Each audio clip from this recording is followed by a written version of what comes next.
The distress beacon had been broadcasting for 3 standard cycles when Captain Zexai of the Galactic Rescue Coordination Center finally admitted what everyone already knew. No one was coming.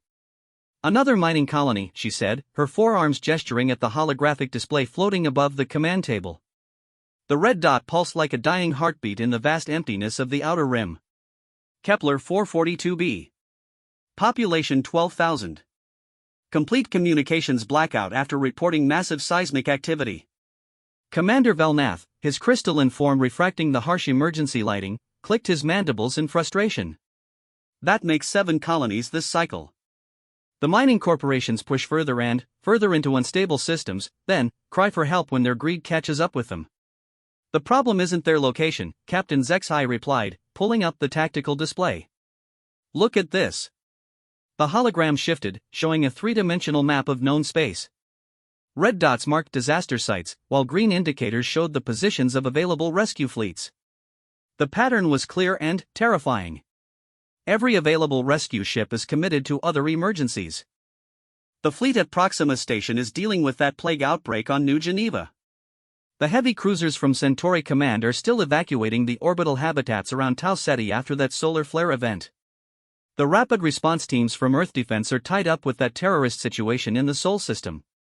Commander Velnath studied the display with growing unease. In his 200 years of service, he had never seen the galaxy's rescue capabilities stretched so thin. What about the commercial shipping lanes? Surely some cargo vessels could assist? All the major shipping corporations have pulled their vessels back to the core worlds. They claim it's too dangerous to operate in the outer rim with so many disasters happening simultaneously. Captain Zexai's voice carried a bitter edge. Profit margins don't allow for heroic rescues, apparently. The command center fell silent except for the constant chirping of incoming distress calls. Each sound represented thousands of beings in mortal danger, and there was nothing they could do about it. Lieutenant Caxel, barely out of the academy, broke the uncomfortable silence. Captain, there might be something. I've been monitoring long-range communications, and I picked up some unusual signals near the Kepler 442 system. Unusual how? Captain Zexai asked. Military encryption patterns, but not from any recognized government fleet. The signatures are strange. Some appear to be from what the databases classify as Deathworlder vessels. The temperature in the room seemed to drop several degrees. Deathworlders were the stuff of legend and nightmares, beings from planets so hostile that merely surviving childhood turned them into living weapons. Most civilized species considered them barely contained savages, useful only as mercenaries and shock troops. Deathworlders don't run rescue operations, Commander Velnath said firmly. They're raiders and pirates. If they're in that system, they're probably responsible for the disaster. Actually, sir, Lieutenant Caxel continued nervously, the signals suggest they're responding to the distress call. And there's something else. I'm detecting a human vessel among them. The silence that followed was absolute. Humans were perhaps the most feared of all Deathworlders, the apex predators of a planet so violent that its dominant species had nearly destroyed itself multiple times before achieving spaceflight. They were known throughout the galaxy as brilliant tacticians, relentless fighters, and utterly unpredictable. A human ship is heading toward a disaster zone with a Deathworlder fleet, Captain Zexai said slowly. This could be the beginning of a major incident. Or, Lieutenant Caxel suggested quietly, it could be exactly what those colonists need. Before anyone could respond, the communications console erupted with new signals. Lieutenant Caxel's fingers flew across the interface, trying to make sense of the data flood. Captain, I'm receiving multiple transmissions from the Kepler 442 system. The signals are fragmentary, but I'm getting reports of massive tectonic shifts, volcanic eruptions, and atmospheric contamination. The main colony city is being evacuated, but their transport capacity is insufficient for the population. How long before the situation becomes terminal? Commander Velnath asked. Based on the geological data they're transmitting, perhaps 6 standard hours before the main volcanic caldera erupts. When that happens, the entire continent will be uninhabitable. Captain Zexai stared at the display, watching the red dot pulse with desperate urgency. 12,000 lives, and no one in the galaxy was in position to help them. No one except a group of Deathworlders and a single human ship. Lieutenant, can you establish communication with this human vessel? I can try, Captain. But human communication protocols are complex. They use multiple encryption layers and frequently change their transmission patterns. It's almost as if they expect to be monitored and don't want their conversations intercepted. Do whatever you can. I want to know what their intentions are. As Lieutenant Caxel worked to break through the human communications, Captain Zexai found herself reviewing everything she knew about human military doctrine. It wasn't much. Humans were secretive about their capabilities, sharing only the minimum required for their membership in the Galactic Council. What was known painted a picture of a species that approached warfare with a combination of technological innovation and tactical flexibility that made them extremely dangerous opponents. But this wasn't warfare. This was a rescue operation. Did humans even conduct such missions? Captain, I've managed to intercept some communications between the human vessel and the Deathworlder fleet, Lieutenant Caxel announced. The transmissions are partially encrypted, but I'm getting fragments. What are they saying? The human ship appears to be coordinating the rescue effort. They're discussing extraction points, cargo capacity, and evacuation procedures. It's definitely a rescue operation, not an attack.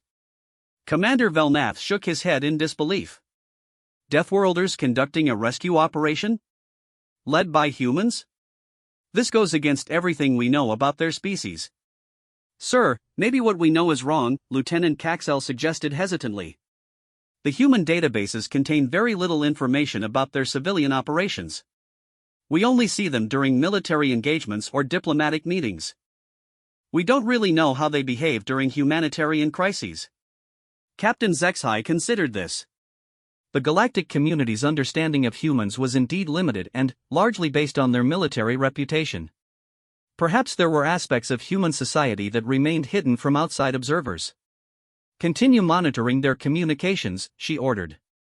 I want to know everything about this operation. Over the next hour, the picture became clearer.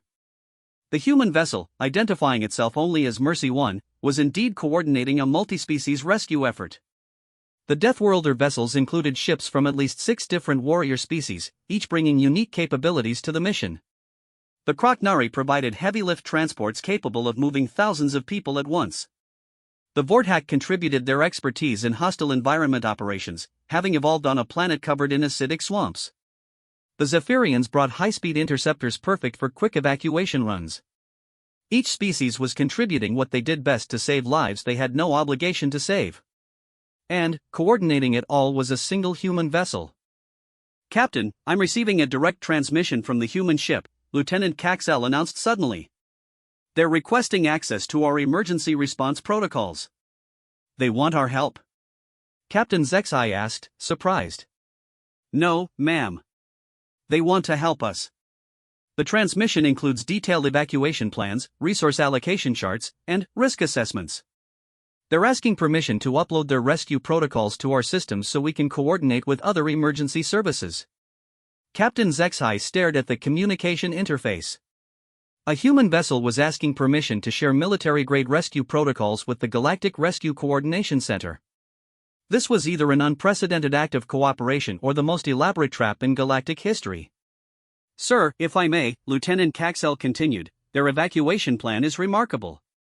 They've identified 17 different extraction points based on geological stability, atmospheric conditions, and population density. They've calculated optimal transport routes considering vessel capabilities and fuel efficiency. They've even planned for medical triage and refugee processing. How long did it take them to develop this plan? Commander Velnath asked. According to the timestamps on the files, approximately 47 minutes after they received the distress call. The command center fell silent again.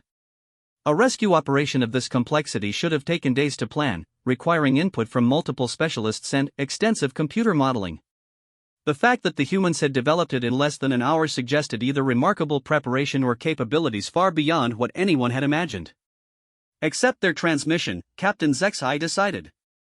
Upload their protocols to our systems and prepare to coordinate with their operation.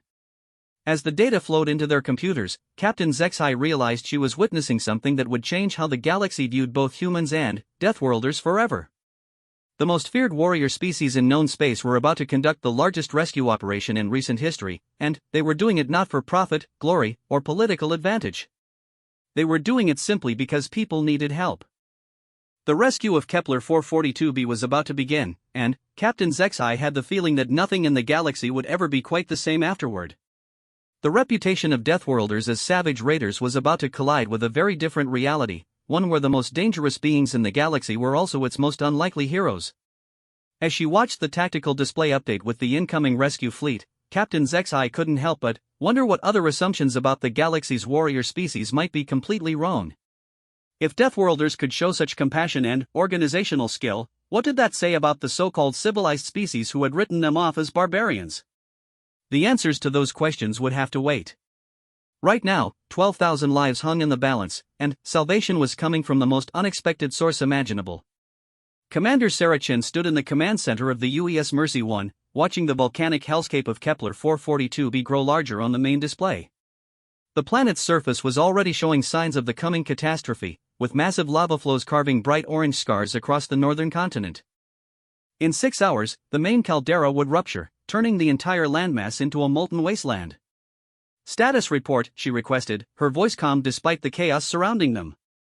"Atmospheric entry in 30 minutes, reported Lieutenant Commander Jackson at the navigation station. The Deathworlder fleet is maintaining formation. All vessels are reporting ready status." Chen nodded, studying the tactical display that showed their unusual rescue armada. 63 ships from 7 different warrior species, each vessel bristling with enough firepower to level a small moon. Under normal circumstances, such a fleet would only assemble for war. Today, they were here to save lives. "Communications from the surface?" she asked. "Fragmentary at best," replied Ensign Park from the communications station. "The volcanic activity is interfering with most transmission frequencies. We're getting emergency beacons from 17 different evacuation sites, but no detailed reports on population numbers or medical status." Chen turned to the intelligence station where Chief Petty Officer Martinez was analyzing the geological data streaming from the planet's surface. "How much time do we really have, Chief?" "Less than the original estimates, ma'am. The seismic activity is accelerating. I'm reading massive pressure buildups in at least 4 separate magma chambers. When the main caldera goes, it's going to trigger a chain reaction that will destroy everything within a 1,000-kilometer radius." "Civilian population in that zone?" "All 12,000 colonists, plus an unknown number of survey teams and mining crews scattered across the continent." Chen closed her eyes for a moment, running calculations in her head. 63 ships, 12,000 people, less than 6 hours, and a planet that was literally trying to kill everyone on it. The logistics were nightmarish, but not impossible. Humans had faced worse odds before. "Signal the fleet," she ordered. "Begin atmospheric entry. Execute Rescue Protocol Omega-7. As the Mercy 1 began its descent through the planet's increasingly turbulent atmosphere, Chen reflected on the chain of events that had brought them here. The UES Mercy 1 was officially classified as a hospital ship, but that designation barely scratched the surface of its true capabilities. It was one of 12 vessels in the Human Emergency Response Fleet, ships designed specifically for operations in hostile environments where conventional rescue forces couldn't function. The crew of 300 included some of humanity's best emergency responders, combat medics, engineering specialists, and logistics coordinators. They were trained for every conceivable disaster scenario, from planetary evacuations to deep space rescues. What made them unique wasn't their equipment or training, however. It was their philosophy. Humans had learned early in their spacefaring history that the galaxy was a dangerous place filled with species that viewed them with suspicion and fear. Rather than try to change those perceptions through diplomacy or propaganda, humans had chosen a different approach. They would let their actions speak for themselves. The emergency response fleet operated under strict protocols. They responded to any distress call, regardless of the species involved or the political implications.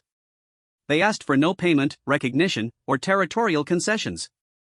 They simply showed up, saved as many lives as possible, and left.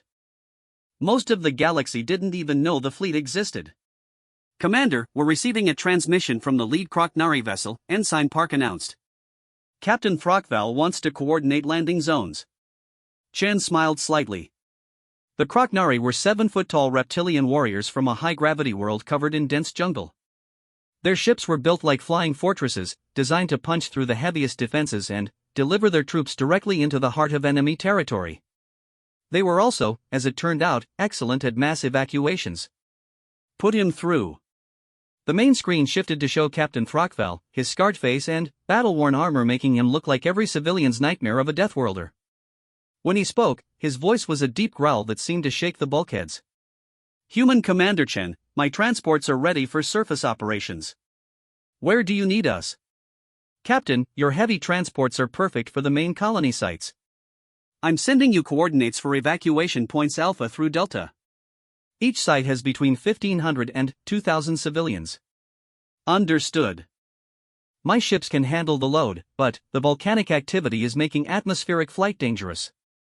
We may need fighter escort to protect the transports during evacuation. The Vortak squadrons will provide air cover, Chen replied.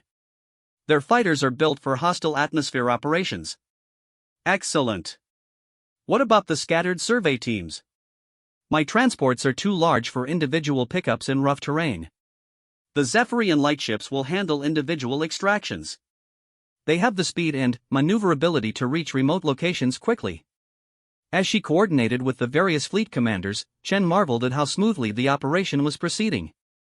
3 months ago, these same species had been trying to kill each other in a border dispute near the Rigel system. Today, they were working together as if they had trained for years. The secret was simple: humans had learned to speak their language. When dealing with warrior species, humans didn't try to appeal to abstract concepts like galactic citizenship or moral duty. Instead, they framed rescue operations in terms that resonated with warrior cultures: honor, courage, and the protection of the innocent. They treated each Deathworlder captain as a valuable ally whose unique skills were essential to the mission's success. Mercy 1, this is Captain Bexhar of the Vortak Fighter Wing. We're encountering heavy atmospheric interference. The volcanic ash is playing havoc with our targeting systems. Copy that, Captain. Can your fighters maintain formation? For now, but visibility is dropping fast. We may need to switch to proximity flight patterns.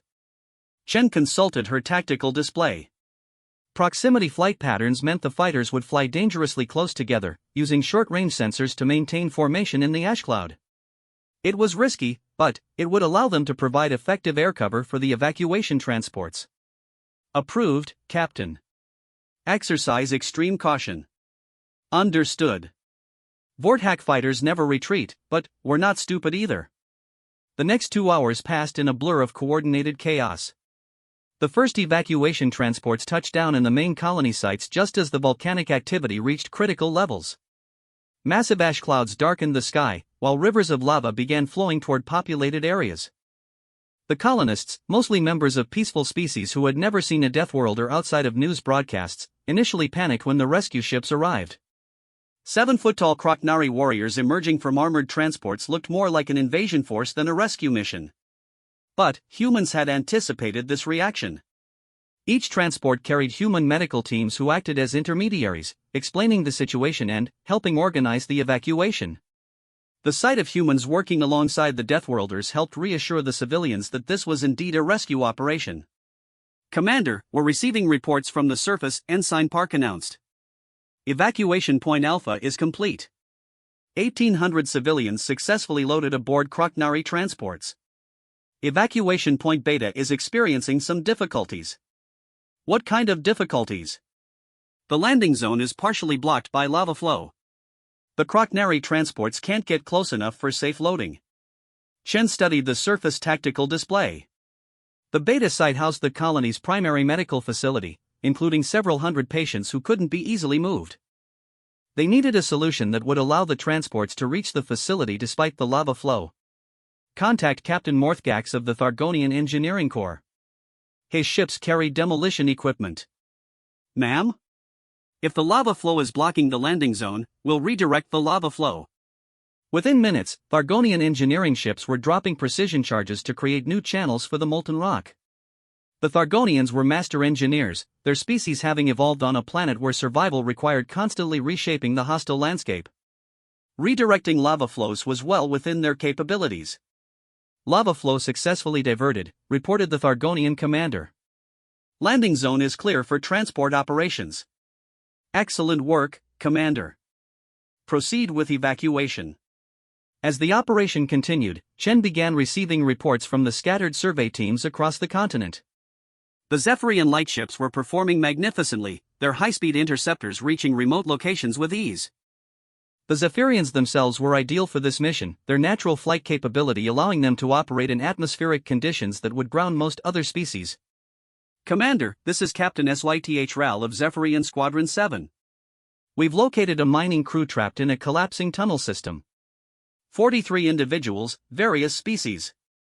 The tunnel entrance is blocked, but we can hear them inside.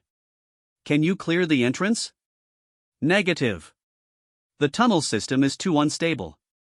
Any attempt to blast through would cause a complete collapse. Chen reviewed the geological data for that region. The mining tunnels were part of an extensive underground network that extended for kilometers beneath the surface. If the trapped miners were deep enough underground, they might actually be safer from the volcanic eruption than people on the surface. Captain, can you establish communication with the trapped miners? Stand by. Yes, Commander.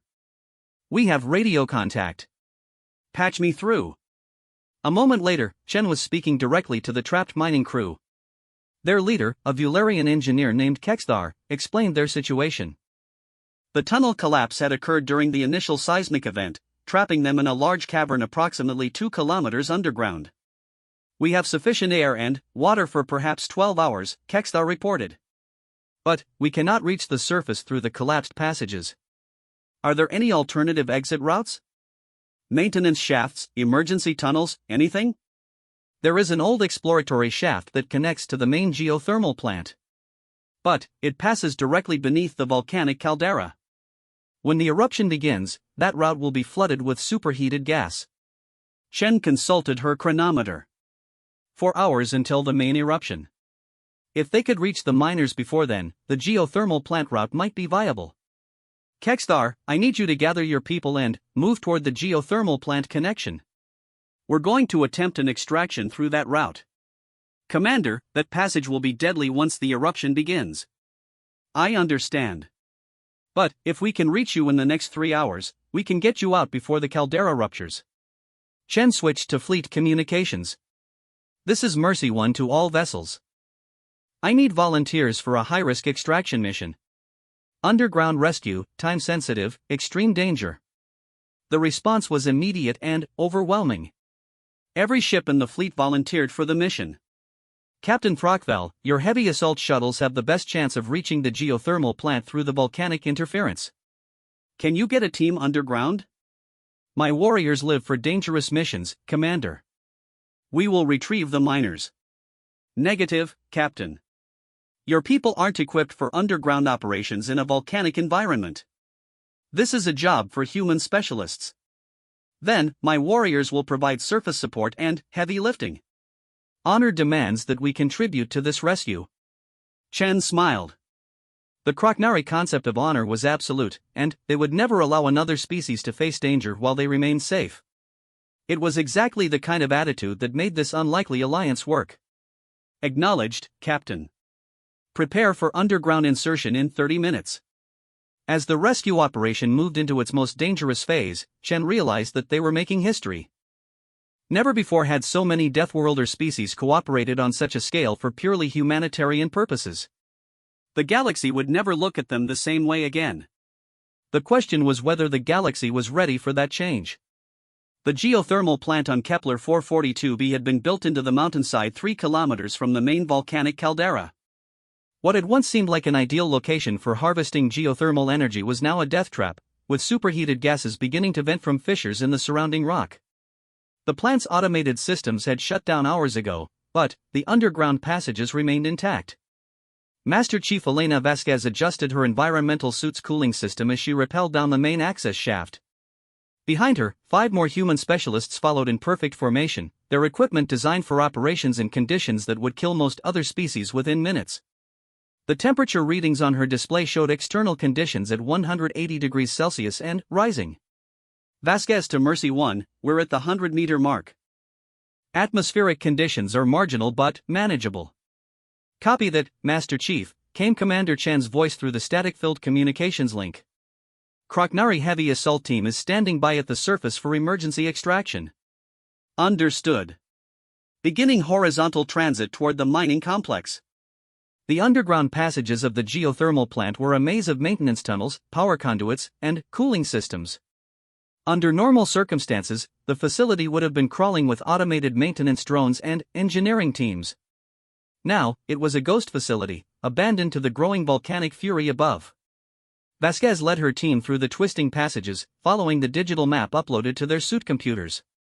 The route to the trapped miners would take them through the plant's main power distribution center, past the primary cooling systems, and into the older mining tunnels that predated the geothermal facility. Temperature spike ahead, reported Specialist Morrison, consulting his sensors. We're approaching the main thermal exchange chamber. Switch to maximum cooling, Vasquez ordered.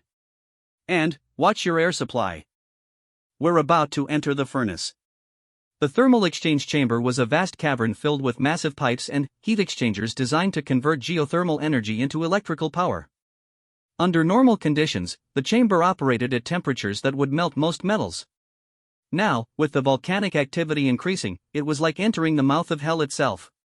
The team's environmental suits were marvels of human engineering, designed specifically for operations in extreme conditions.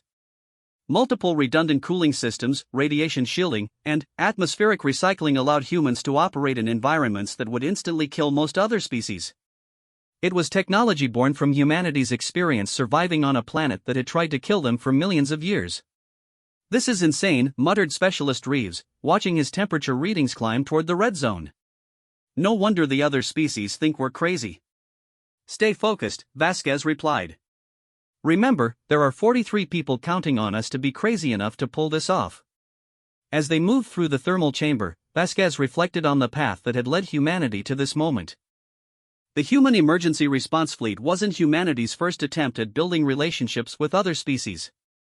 Early human diplomacy had been a disaster, with other species viewing humans as unpredictable and dangerous.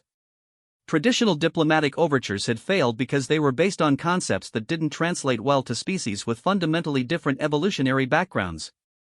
The breakthrough had come when human psychologists realized that most galactic species fell into two broad categories: those that had evolved as prey species and those that had evolved as predators. The prey species valued safety, consensus, and avoiding conflict. The predator species valued strength, honor, and decisive action. Humans, having evolved as persistence hunters on a world where everything was trying to kill them, naturally fell into the predator category. But, unlike most predator species, humans had developed complex social structures that allowed them to cooperate on a massive scale. This made them uniquely suited to coordinate operations involving other predator species. The Emergency Response Fleet was humanity's answer to the diplomatic problem. Instead of trying to convince other species that humans were peaceful, they demonstrated that human strength could be used to protect rather than conquer.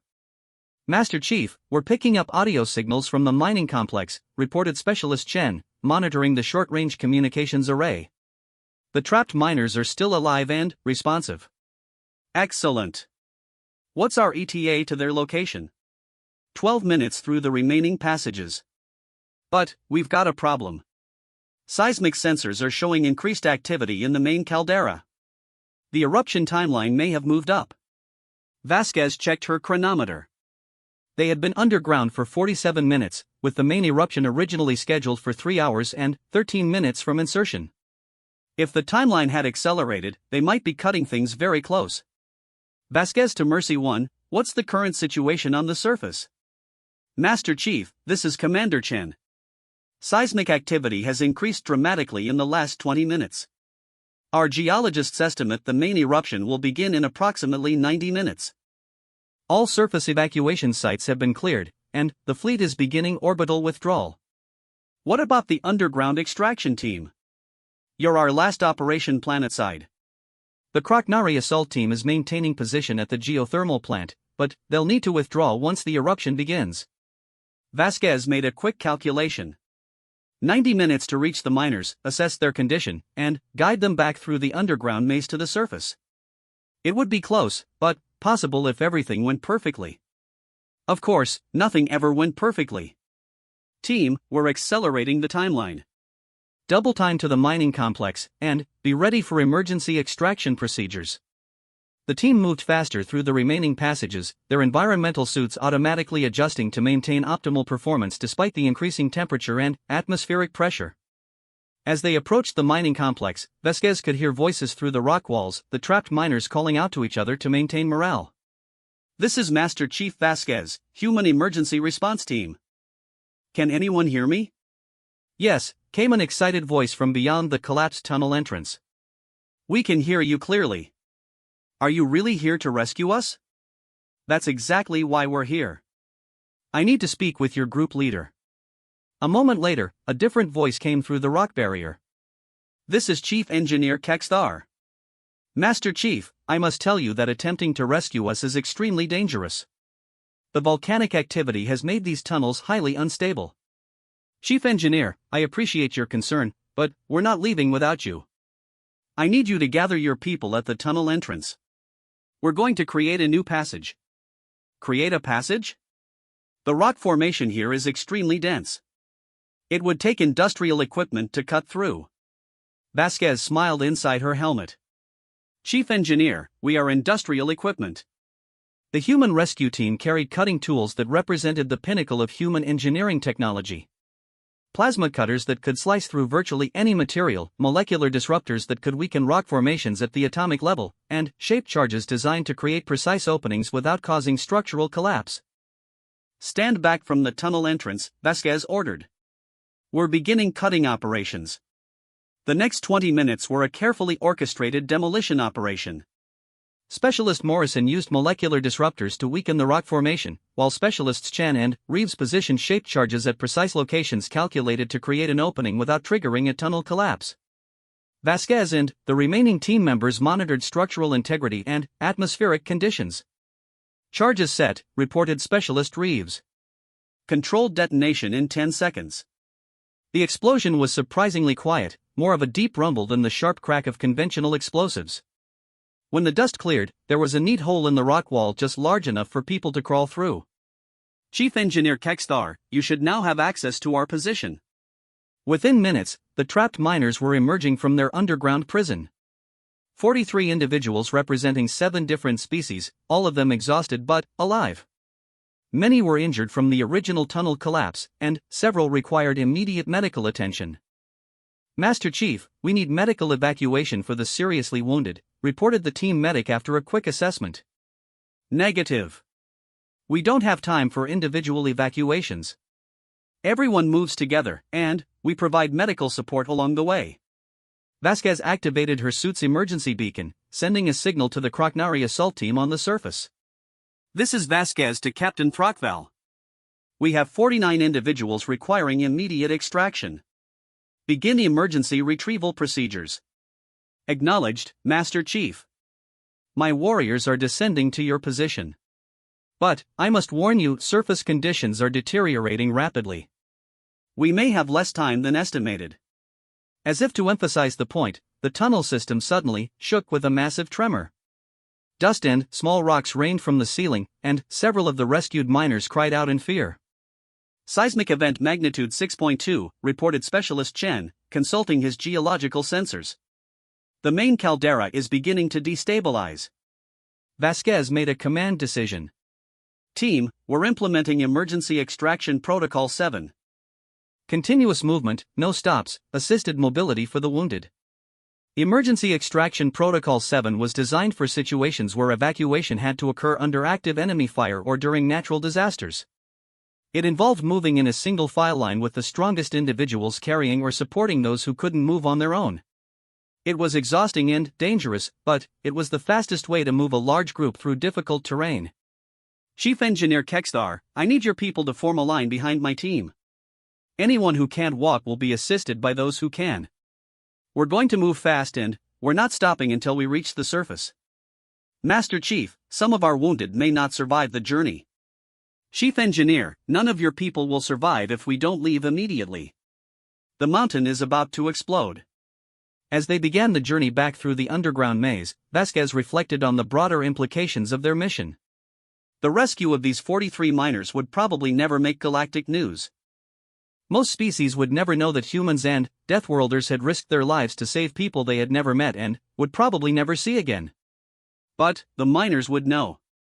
Their families would know. And, gradually, word would spread that the galaxy's most feared warrior species were also its most dedicated protectors. The temperature readings on Vasquez's display continued to climb as they made their way through the thermal exchange chamber. Several of the rescued miners were struggling with the heat, despite the portable cooling units the human team had distributed. Master Chief, this is Captain Frockval. My warriors are in position at the main access shaft. But, surface temperature is approaching critical levels. We need to complete extraction in the next 30 minutes. Copy that, Captain. We're 15 minutes from your position. Behind her, Vasquez could hear the labored breathing of the rescued miners as they struggled to keep up with the brutal pace. Several of the wounded were being carried by their colleagues, slowing the entire group. It was going to be very close. Then, the mountain decided to remind everyone exactly how dangerous their situation had become. A massive seismic event shook the entire tunnel system, causing sections of the ceiling to collapse and blocking their original route back to the surface. Emergency lighting failed throughout the facility, leaving them in darkness broken only by the illumination from their suit lamps. Route blocked, reported Specialist Morrison. We need an alternative path to the surface. Vasquez consulted her digital map, looking for alternative routes through the facility. There was one possibility: a maintenance shaft that led directly to the surface, bypassing the thermal exchange chamber entirely. The problem was that it passed directly beneath the main volcanic caldera. Team, we're taking the emergency shaft. It's going to be hot, but it's our only option. Master Chief, Chief Engineer Kexthar called from behind her, that shaft will be flooded with volcanic gas once the eruption begins. Then, we better make sure we're not in it when that happens. As they changed course toward the emergency shaft, Vasquez realized that they were about to find out just how far human determination could push the boundaries of survival. The next 20 minutes would determine whether their rescue mission became a triumph or a tragedy. The emergency maintenance shaft was a vertical tunnel carved directly through the mountain's core, designed to provide access to the geothermal plant's deepest systems. It was never meant to serve as an evacuation route, and certainly not during an active volcanic event. As Master Chief Vasquez led the combined group of rescued miners and human specialists into the shaft, the temperature readings on her suit display crossed into the red zone. Atmospheric composition is becoming toxic, reported Specialist Chen, monitoring environmental conditions. Sulfur dioxide levels are approaching dangerous concentrations. Switch all non-humans to emergency breathing apparatus, Vasquez ordered. And increase the portable cooling unit output to maximum. The portable cooling units distributed to the rescued miners were designed for short-term use during emergency evacuations. They could keep someone alive in extreme heat for perhaps 30 minutes before their power cells depleted. Beyond that, survival would depend on reaching the surface or finding shelter. Master Chief, this is Captain Frockval on the surface. Volcanic gas emissions are increasing rapidly. We have perhaps 20 minutes before this entire area becomes uninhabitable. Understood, Captain. We're in the emergency shaft now. Estimate 12 minutes to surface level. As they climbed through the shaft, Vasquez couldn't help but admire the determination of the rescued miners. Despite being exhausted, injured, and terrified, they continued climbing without complaint. Several were barely conscious from heat exhaustion, supported by their stronger colleagues who refused to leave anyone behind. It was exactly the kind of courage that humans recognized and respected. Master Chief, called Chief Engineer Kexthar from behind her, I need to tell you something about this shaft. The upper levels pass directly through the caldera's pressure release system. When the main eruption begins, superheated gas will be vented through this exact route. Vasquez consulted her chronometer. They had been climbing for 8 minutes, with perhaps 4 minutes remaining to reach the surface. The main eruption was estimated to begin in less than 15 minutes. If Kexthar was correct, they would be climbing directly into the path of the volcanic explosion. Chief Engineer, is there any way to predict exactly when the pressure release will activate? The system is designed to activate automatically when internal pressure reaches critical levels. Based on current seismic activity, that could happen at any moment. As if responding to his words, the shaft suddenly filled with a low rumble that seemed to come from deep within the planet itself. The walls began to vibrate with increasing intensity, and small rocks started falling from above. Pressure release system activating, Specialist Morrison announced, monitoring his geological sensors. We have maybe 3 minutes before this shaft becomes a furnace. Vasquez made a decision that went against every principle of safe evacuation procedures. Team, we're accelerating to emergency ascent speed. Ignore standard safety protocols and climb as fast as humanly possible. Emergency ascent speed was dangerous under the best circumstances. It involved climbing without proper safety checks, risking falls and equipment failure in order to reach the surface as quickly as possible. In a shaft that was about to be filled with superheated volcanic gas, it was their only chance of survival. Master Chief, several of the wounded miners cannot maintain emergency ascent speed, reported the team medic. Then, we carry them. What followed was a display of determination that would have impressed even the most hardened Kroknari warriors. Human rescue specialists and alien miners worked together to create an impromptu assistance network, with the strongest individuals essentially hauling the weakest up the shaft at maximum speed. Species differences were forgotten as survival instincts took over. 200 meters to surface, announced Specialist Reeves, monitoring their position. The rumbling from below was growing louder, and the shaft was beginning to fill with sulfurous gas that burned the throat and eyes despite their breathing apparatus. Several of the miners were unconscious from heat exhaustion, deadweight being carried by their colleagues through sheer force of will. Master Chief, this is Captain Throckval. My thermal sensors show massive pressure buildup in your shaft. You need to exit immediately. 100 meters, Captain. We're almost there. 50 meters to surface, called Specialist Morrison.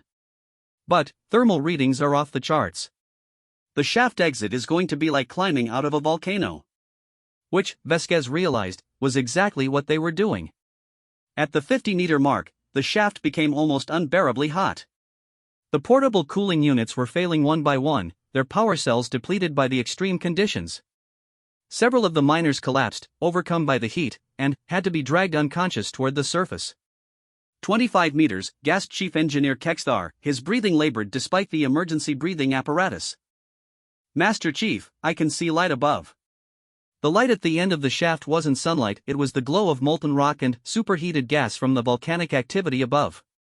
They were climbing toward the mouth of hell itself, and it was their only escape route. Master Chief, this is Captain Throckval. My warriors are in position at the shaft exit, but the surface temperature is approaching 700 degrees Celsius. We can maintain position for perhaps 5 more minutes. Copy that, Captain. We're coming up now. The final 25 meters of the climb were accomplished through sheer determination and adrenaline. Human rescue specialists and alien miners pushed themselves beyond their physical limits, driven by the knowledge that stopping meant death for everyone in the shaft. Behind them, the pressure release system was beginning to vent superheated gas that would have instantly killed anyone still in the lower levels. When Master Chief Vasquez finally emerged from the shaft, she found herself in the middle of what could only be described as an alien interpretation of hell. The surface around the geothermal plant was covered in flowing lava, with massive plumes of ash and gas rising from fissures in the ground. The Kroknari assault team was positioned around the shaft exit, their heavy armor allowing them to operate in conditions that would kill most other species. All personnel clear of the shaft, she reported as the last of the rescued miners was hauled to the surface. 49 individuals accounted for, multiple casualties requiring immediate medical attention. Medical teams standing by, replied Captain Throckval. My transports are prepared for emergency evacuation. As the combined group was loaded onto the waiting Kroknari assault shuttles, Vasquez took a moment to look back at the shaft they had just escaped. Superheated gas was now venting from the opening with enough force to melt the surrounding rock. They had escaped with perhaps 30 seconds to spare. Master Chief, called Chief Engineer Kexthar as he was helped onto one of the shuttles, why did your species risk so much to save us? We are strangers to you, and this rescue could have cost all of your lives. Vasquez considered the question as the shuttles lifted off from the disintegrating planet's surface. Why had humans risked their lives for aliens they had never met? Why had the entire emergency response fleet operated for decades without recognition or reward? Chief Engineer, where I come from, we have a saying, we leave no one behind. It doesn't matter who you are or where you come from. If you need help, we'll find a way to help you. Even if it means risking your own lives? Especially if it means risking our own lives. As the shuttles gained altitude, the main volcanic caldera finally erupted with a force that shook the entire planet. Millions of tons of molten rock and superheated gas erupted into the atmosphere, turning the sky a brilliant orange. The shockwave from the eruption was visible from orbit, and the electromagnetic pulse knocked out several communications satellites in the inner system. All evacuation shuttles clear of the planet's surface, reported Captain Throckval. Beginning orbital insertion.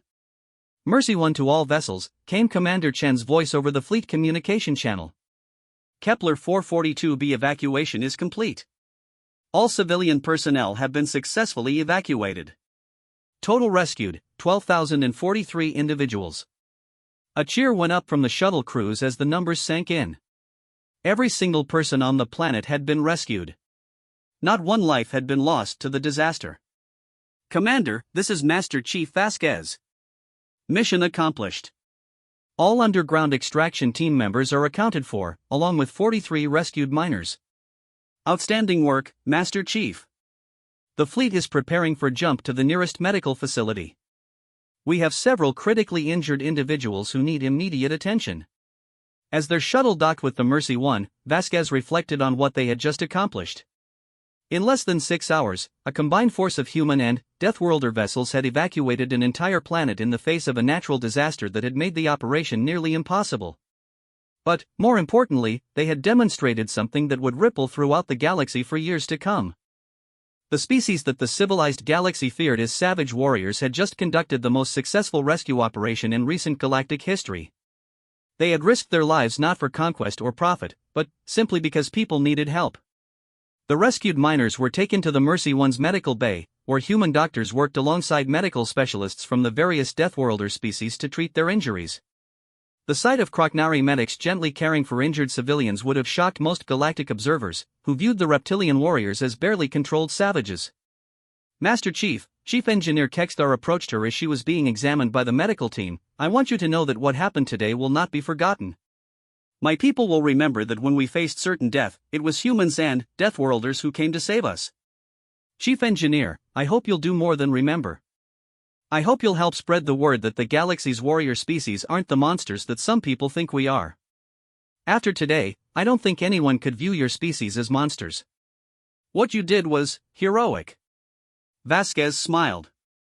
Chief Engineer, heroism isn't about being fearless. It's about being afraid and doing the right thing anyway. Today, a lot of people chose to do the right thing. As the combined fleet jumped to hyperspace, carrying the rescued colonists to safety, word of the operation was already spreading throughout the galaxy. The emergency response fleet's policy of operating without recognition was about to come to an end, whether they wanted it or not. The galaxy was about to discover that its most feared species were also its most dedicated protectors. And that discovery would change everything about how the civilized worlds viewed the warriors they had dismissed as barbarians. The age of Deathworlder diplomacy was about to begin, and it would be built on a foundation of courage, sacrifice, and an unwavering commitment to protecting those who could not protect themselves. But, first, there were 43 miners who needed medical attention, 12,000 colonists who needed to be relocated, and a fleet of warriors who had just redefined what it meant to be heroes in a galaxy that desperately needed them. 3 weeks after the Kepler 442b evacuation, the galactic political landscape had fundamentally changed. Commander Saracen stood in the observation deck of the UES Mercy 1, watching the largest gathering of diplomatic vessels in galactic history assemble in the Proxima Centauri system. Representatives from every major civilization had requested meetings with the human emergency response fleet, and the political implications were staggering. Commander, the Altarian delegation is requesting permission to come aboard, reported Communications Officer Park. They want to discuss establishing formal diplomatic relations with the Human Federation. Chen shook her head in amazement. 3 weeks ago, the Altarians had considered humans barely civilized barbarians. Now they were requesting formal diplomatic recognition based entirely on humanity's actions during a single rescue operation. Grant permission, but remind them that we're a rescue vessel, not a diplomatic ship. They'll need to speak with the appropriate Federation representatives. Ma'am, they specifically requested to meet with you. They say they want to thank the humans who saved their mining colony personally. The evacuation of Kepler 442b had rescued colonists from 17 different species, creating a diplomatic ripple effect that no one had anticipated. Every species that had citizens rescued from the planet was now re-evaluating their relationship with humans and Deathworlders. The political ramifications were still being calculated by diplomatic corps throughout the galaxy. Very well. Schedule the meeting for 1400 hours. And make sure Captain Throckval and the other fleet commanders are available. This was a joint operation, and they deserve equal recognition. As Park coordinated the diplomatic meeting, Chen reflected on how rapidly everything had changed. The emergency response fleet's policy of anonymous operation had been shattered by the scale and success of the Kepler 442b rescue. News of the operation had spread throughout the galaxy within days, carried by the rescued colonists who couldn't stop talking about the Deathworlders who had risked their lives to save them. The initial reaction had been disbelief. Civilized species simply couldn't accept that the galaxy's most feared warriors had conducted a purely humanitarian mission. Conspiracy theories flourished, suggesting that the rescue operation was cover for some kind of military operation or territorial expansion. Those theories had collapsed when the rescued colonists began speaking to the galactic media. 12,000 witnesses, representing 17 different species, all telling the same story. Deathworlders had arrived when no one else could, risking their lives to save complete strangers without asking for anything in return. Commander, we're receiving a priority transmission from Earth, announced Lieutenant Commander Jackson from the communications station. Admiral Harrison wants to speak with you immediately. Chen made her way to the secure communications room, wondering what new development required the attention of the Federation's highest-ranking military officer. Admiral Harrison's holographic image materialized as she entered the room, his expression serious but not grim. Commander Chen, congratulations on the success of your mission. The rescue operation has had some unexpected consequences that we need to discuss. Sir, are we in some kind of diplomatic trouble? Quite the opposite. We're in diplomatic opportunity. The Galactic Council has formally requested that the Human Federation present a proposal for expanded peacekeeping operations. They want to know if we're willing to coordinate rescue operations on a galactic scale. Chen felt her breath catch. The Galactic Council had been trying to establish effective emergency response capabilities for decades, but the project had always been hampered by species rivalries and conflicting priorities. The idea that they would turn to humans and Deathworlders for leadership was revolutionary. Admiral, what kind of operations are they proposing?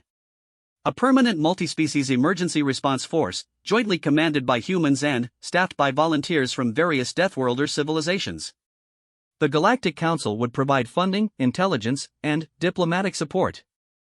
In exchange, the force would respond to natural disasters, industrial accidents, and humanitarian crises throughout known space. Sir, that's essentially asking us to become the galaxy's emergency services. Exactly. And, Commander, they're specifically requesting that you lead the human component of the operation. Chen stared at the holographic display, trying to process the implications. A permanent multi-species rescue force would represent the first successful cooperation between Deathworlder civilizations and the broader galactic community. It would also fundamentally change humanity's role in galactic politics. Admiral, what's the Federation's position on this proposal? Officially, we're interested but want to see detailed operational parameters before making any commitments. Unofficially, the President thinks this is exactly the kind of opportunity we've been waiting for. A chance to demonstrate human values on a galactic scale while building lasting alliances with other species. What about the other Deathworlder species? Have they been approached with similar proposals? The Kroknari Empire has already indicated interest. Captain Throckval's performance during the Kepler 442b operation has made him something of a hero in their military hierarchy. The Vortak Confederation and the Zephyrian Alliance have also expressed willingness to participate. Chen realized that they were potentially looking at the birth of an entirely new form of galactic cooperation. Traditional diplomacy had always been based on trade agreements, territorial disputes, and military alliances. This would be diplomacy based on shared humanitarian values and mutual aid. Admiral, I need to discuss this with the fleet commanders. If we're going to propose a multi-species operation, it needs to be developed jointly. Agreed. Take whatever time you need, but keep in mind that the Galactic Council wants a preliminary response within 2 weeks. The political momentum from Kepler 442b won't last forever. After the communication ended, Chen called for a meeting of all senior officers and allied fleet commanders. Within an hour, the Mercy One's main conference room was filled with representatives from 7 different species, including humans, Kroknari, Vordhak, Zephyrians, and 3 other Deathworlder civilizations that had participated in the rescue operation. Ladies, gentlemen, and honored allies, Chen began, we need to discuss a proposal that could change the nature of our operations permanently. She outlined the Galactic Council's offer, watching the reactions of the various commanders. The response was generally positive, but each species had concerns that needed to be addressed. The Kroknari Empire would be honored to participate in such an operation, declared Captain Throckfell. But we must ensure that our warriors are treated as equals, not as subordinates to civilian authorities. The Vordhak Confederation agrees in principle, added Commander SIXI, her acidic breath creating small clouds in the filtered atmosphere. However, we require guarantees that participating ships will not be subject to inspection or regulation by non-military personnel. The Zephyrian Alliance supports the concept, said Captain Velterra, her wings rustling with excitement. Our people have always believed that strength should be used to protect the weak. This proposal aligns with our cultural values. For the next 3 hours, they discussed operational details, command structure, funding mechanisms, and political safeguards. What emerged was a framework for the most ambitious humanitarian organization in galactic history, a permanent multi-species emergency response force that could deploy anywhere in known space within hours of a disaster. The key issue, Chen observed, is ensuring that this remains a humanitarian operation, not a military intervention force. We need protocols that prevent mission creep and maintain our focus on saving lives rather than political objectives. Agreed, said Captain Throckfell. Kroknari honor demands that we protect the innocent, but we will not be used as tools for political manipulation. I propose we establish a joint command structure with rotating leadership, suggested Commander SIXI. Each major species provides a senior commander, and operational command rotates based on mission requirements and expertise. We'll also need standardized equipment, training protocols, and communication systems, added Chen. If we're going to operate as a unified force, we need to be able to work together seamlessly. As the meeting continued, Chen realized they were essentially designing the blueprint for a new form of interspecies cooperation. Traditional galactic organizations were based on political and economic interests. This would be based on shared values of courage, sacrifice, and protection of the innocent. There's one more consideration, she said finally. Success will bring scrutiny. If we establish a permanent emergency response force, every mission will be analyzed, criticized, and politicized by various galactic factions. We need to be prepared for that level of attention. Let them analyze, declared Captain Throckfell. Kroknari warriors do not hide from scrutiny. Our actions speak louder than any political criticism. The Vordhak position is similar, agreed Commander SIXI. We have nothing to hide from those who would question our motives. Saving lives requires no justification. By the end of the meeting, they had developed a comprehensive proposal for the Galactic Emergency Response Force. The organization would be jointly commanded by representatives from participating species, funded through Galactic Council appropriations and voluntary contributions, and operated under strict humanitarian protocols that prevented military or political misuse. Commander Chen, Captain Throckfell said as the meeting concluded, 3 weeks ago we were strangers brought together by emergency. Today we are allies planning the future of galactic humanitarian operations. This is the kind of transformation that legends are made of. Captain, I think we've already made our legend. Now we're just deciding how to live up to it. Over the following week, word of the proposed Galactic Emergency Response Force spread throughout known space. The reaction was overwhelmingly positive from civilian populations, who were excited about the prospect of professional emergency response services. Political reactions were more mixed, with some governments expressing concern about the implications of a powerful multi-species military force operating independently of traditional political controls. The breakthrough came when the first disaster occurred after the proposal was announced. A massive industrial accident on Vega Prime resulted in the release of toxic chemicals that threatened to kill thousands of people in the surrounding area. Local emergency services were overwhelmed, and the planetary government requested immediate assistance from any available source. The improvised fleet that had rescued Kepler 442b was still assembled in the Proxima Centauri system, conducting joint training exercises while the political negotiations continued. Within 6 hours of the distress call from Vega Prime, 63 ships were in hyperspace, racing to provide assistance. The Vega Prime operation was even more successful than Kepler 442b. The multi-species fleet arrived within 12 hours of the emergency call and immediately began coordinated evacuation and decontamination operations. Human specialists handled toxic environment operations, Kroknari heavy transports moved large numbers of people quickly, Vortak engineers neutralized the chemical contamination, and Zephyrian fighters provided aerial reconnaissance and communication relay. Within 18 hours, the immediate crisis was resolved. Over 200,000 people had been evacuated from the contamination zone, the chemical leak had been contained, and decontamination operations were proceeding ahead of schedule. Most importantly, not a single life had been lost. The political impact of the Vega Prime rescue was immediate and decisive. Governments that had expressed reservations about the emergency response force were suddenly competing to offer support and funding. The Galactic Council voted unanimously to establish the force as a permanent organization, with humanity and its Deathworlder allies as the founding members. Commander Chen, Admiral Harrison said during their final communication before the formal establishment ceremony, "You and your allies have accomplished something that traditional diplomacy couldn't achieve in centuries. You've created the first successful partnership between Deathworlder and civilian civilizations based on mutual respect and shared values." Admiral, we just did our jobs. The political implications were never our primary concern. Commander, that's exactly why it worked. You focused on results rather than recognition, and, in doing so, you changed how the galaxy views both humanity and our Deathworlder allies. The emergency response force will be humanity's lasting contribution to galactic civilization. As Chen stood on the observation deck watching the formal ceremony establish the Galactic Emergency Response Force, she reflected on the chain of events that had brought them to this point. A single distress call from a failing mining colony had led to the most successful humanitarian operation in galactic history, fundamentally changing how the civilized galaxy viewed its warrior species. The age of Deathworlder diplomacy had begun, and it was based on the simple principle that strength should be used to protect those who could not protect themselves.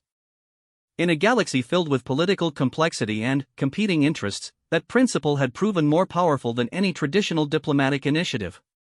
The emergency response force would face many challenges in the years ahead, but they would face them together, as allies who had proven that courage and compassion could overcome any obstacle.